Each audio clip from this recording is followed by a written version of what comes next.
Hola, ¿cómo están todos? Bueno, hoy me tocó reemplazarlo a Mauricio, así como él me reemplazó en una oportunidad con las recetas, me toca a mí. Y les voy a presentar a Susana Alba, médica clínica, especialista en terapia, que nos va a hablar sobre el sueño, cómo recargar la batería de manera eficiente. Hola, Susi, ¿cómo Oh, estás? hola, hola, ¿cómo están todos? Muy bien, por aquí, para Bueno, hablar un poquito de sueño. perfecto, les contaba eso, que íbamos a hablar de sueño. Bueno, contame, ¿qué debemos hacer para que el sueño sea eficiente y nos recargue la batería cada noche?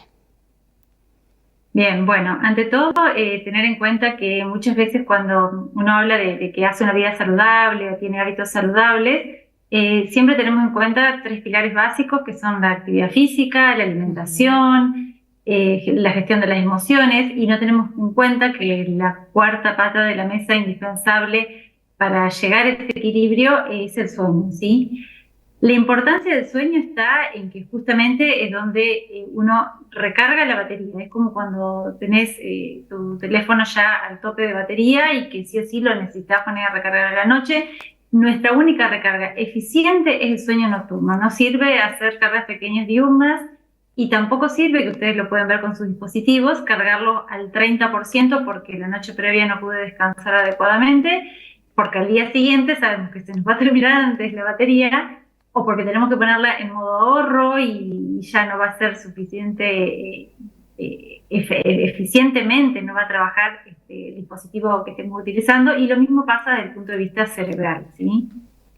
Ajá, ¿y qué cicla el sueño y la vigilia? Bueno, qué buena pregunta, porque en realidad no lo tenemos en cuenta. Tenemos un ritmo circadiano para muchas cosas, para la temperatura, para lo que es ayuno, alimentación, actividad física, reposo, y con el sueño pasa exactamente igual. Dos factores básicos, uno de ellos muy conocido, que es la melatonina. La melatonina comienza a liberarse en últimas horas del día, cuando ya cae el luz solar, se estimula a nivel del núcleo supraquiasmático la liberación de melatonina, que viene a actuar como la línea de largada del sueño, es lo que inicia y finaliza el sueño. Si la melatonina llega a su pico máximo en la madrugada, entre las 2 4 de la mañana, y después cae en forma abrupta con la salida del sol nuevamente, para que aumente el cortisol, otra hormona importante, y mantenernos en alerta. Y el segundo factor, que no por todos es muy conocido, que cicla el sueño, es la adenosina. La adenosina comienza a liberarse y a acumularse desde que nos despertamos, y se va uniendo a receptores cerebrales de adenosina, y cuando llega un momento del día en que están todos los receptores completos, es cuando nos noqueamos, caemos a dormir, ¿sí? Estos receptores de adenosina, curiosamente, son los que son bloqueados o enmascarados por la cafeína. Por eso la cafeína nos genera ese estado de alerta, ¿sí? La cafeína, una vez que la ingerimos, comienza más o menos en unos 30 minutos su efecto, mejora el alerta, ¿sí? Tiene una vida media aproximadamente entre 5 a 7 horas, pero cuando se nos va el efecto de la cafeína, toda esa adenosina dando vuelta va y actúa en los receptores, y ahí es donde caemos con sueño, ¿sí?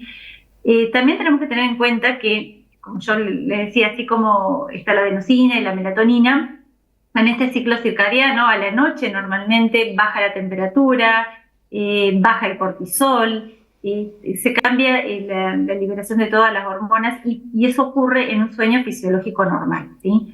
Cuando uno tiene un sueño entrecortado, ya sea porque toma fármacos, porque, no sé, porque decidió quedarse hasta más tarde trabajando, porque tiene demasiada luz, el ambiente está demasiado caluroso, o hay ruido o algo que nos despierta, se interrumpe el sueño, y no se genera esta liberación circadiana. Y contame, Susi, ¿hay alguna recomendación de horas? ¿Cuántas horas dormir? ¿Cuántas veces al día?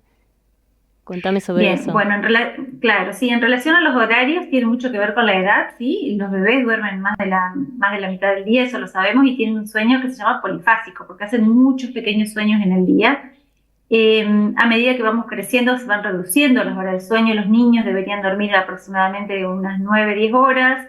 Los adolescentes también, ¿sí? Los adolescentes, o sea, lamentablemente, uno trata de levantarlos temprano para el colegio, y en realidad ellos se duermen más tarde porque tienen un poquito corrido su ciclo circadiano. Entonces es esperable que tengan sueño más tarde a la noche y también deberían despertarse un poquito más livianos. Por supuesto que las condiciones sociales no lo permiten, pero los adolescentes deben tener un sueño aproximadamente también de 9 horas. Y en los adultos se recomienda aproximadamente entre 6 y 9 horas, unas 7, 8 horas estaría bien. Y no solamente en relación a la cantidad de sueño, sino a la calidad del sueño. Los adultos, digamos, en relación a esto que comentaba de los bebés tienen un sueño polifásico, deberíamos tener un sueño bifásico. Si hacemos siestas diurnas, tienen que ser antes de las 3 de la tarde y no más de 20 minutos, 30 minutos, ¿sí? Que solamente actúan como alertadores, bajan el nivel de adenosina. Y el sueño nocturno sí es importante que sea sin interrupciones. El sueño en sí tiene diferentes etapas, tiene una fase de sueño no REM, el nombre REM es la sigla en inglés de movimientos oculares rápidos, y un sueño REM de movimientos oculares rápidos. El sueño no REM, que tiene diferentes estadios, de la fase 1 a la 3-4, que es la profunda, con el sueño REM, más o menos este ciclo dura 1 hora y media, y deberíamos tener aproximadamente unos 5 ciclos por noche, ¿sí?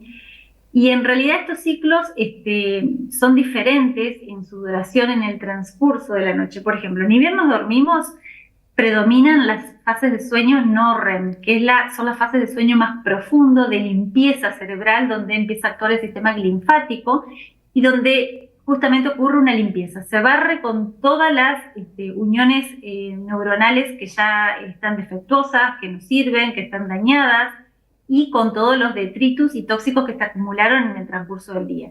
Y el sueño REM, que es de movimientos oculares rápidos, aparece con una flacidez muscular completa, no tenemos tono muscular, y es el momento del sueño, ¿sí? Aparece un movimiento ocular, y es el momento en que soñamos y se enciende el cerebro en diferentes áreas, y en ese momento en que se enciende el cerebro es donde actúa la creatividad, es el momento donde aparecen ideas innovadoras, y donde aparece la solución a problemas que tal vez despiertos no los encontramos, ¿sí? En las primeras etapas del sueño, desde aproximadamente, por dar un horario, de las 22 hasta las 2 de la mañana, predomina el sueño no REM, hay que limpiar el cerebro. Y en las etapas finales, ya hacia más la madrugada, predomina el sueño REM, de la creatividad. Por eso es tan importante acostarse temprano y tampoco interrumpir el sueño tan temprano. Esas etapas finales también tienen un dato importante que no se ha descubierto hace mucho, que también durante la fase 2, 3 de sueño de esas etapas finales es donde se regenera el músculo y donde se fijan la memoria ejecutiva. Entonces es muy importante en esas fases finales para los deportistas no levantarlos tan temprano a entrenar. Sabemos que los que hacen deporte de élite por ahí tienen esos entrenamientos sumamente temprano y se ha encontrado que es importante que tengan ese sueño reparador. Buenísimo, Susi, me sirve mucho a mí esa parte de los deportistas. Y te consulto, decime, por ejemplo, 5 consejos que no hacer y 5 consejos que sí hacer para lograr un sueño así reparador y beneficioso para nuestra salud. Bueno, bárbaro. ¿Qué no hacer? Tratar de no hacer actividad física al final del día. Uno, cuando hace actividad física, se activa el sistema nervioso simpático con liberación de adrenalina, noradrenalina, y nos mantiene en alerta justamente porque aumenta la presión arterial y la frecuencia cardíaca aproximadamente unas 3 horas después. Entonces, no hacer actividad física al final del día, no comer y acostarse, es decir, tratar de la cena que sea por lo menos 3 horas antes de acostarse, para justamente que actúe nuestro sistema digestivo y después sí ya estar en un reposo para el descanso. No pantalla ni luz LED en la noche para justamente no bloquear la liberación de melatonina, que es tan importante. No llevar los problemas en la almohada.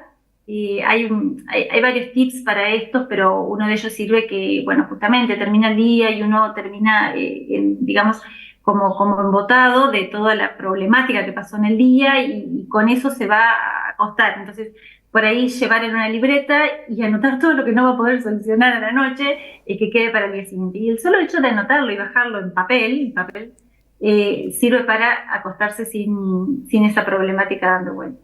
¿Qué más no hacer? Bueno, no ingerir demasiado líquido, demasiadas infusiones a la noche, sobre todo con el tema del café, el chocolate, el té o el mate, porque justamente no solamente que bloquean los receptores de adenosina, sino que nos pueden llevar a necesitar ir al baño por diuresis, porque está la reabsorción de líquidos, y van a interrumpir el sueño.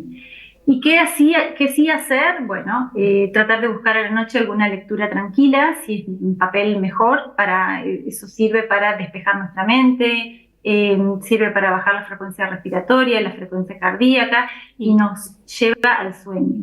Lo importante sí es hacerse el tiempo para eso, porque muchas veces también pasa que uno después de su jornada laboral llega tarde a la casa, cena tarde o no cena, pero es como que no nos da el tiempo, uy, ya nos tenemos que acostar. Claro, sí, tratar de terminar un poquito antes. Y también acostumbrarnos a un poquito meditar, respirar, aprender técnicas que nos ayuden a bajar, ¿cierto? Sí, exactamente. Eso es clave para como sí tomarlo como hábito, ¿sí? Bueno, Y cortito, ¿qué otras cosas hacer? Sí. En principio, dentro de todo lo que ustedes pueden buscar en internet, en higiene del sueño hay mucho, y es mucho más importante que tomarse una pastillita para dormir, que no sirve y es algo muy transitorio, ¿sí? Bueno, Susi, muchísimas gracias. Gracias por estar en Alineados. Y bueno, gracias por los hermosos consejos que nos dan. Los voy a poner en práctica, prometido. Sobre todo cuando hago mucho deporte que necesito reparar. Gracias y bueno. Gracias a ustedes. Gracias a ustedes por la Nos invitación. vemos. Chau, chau.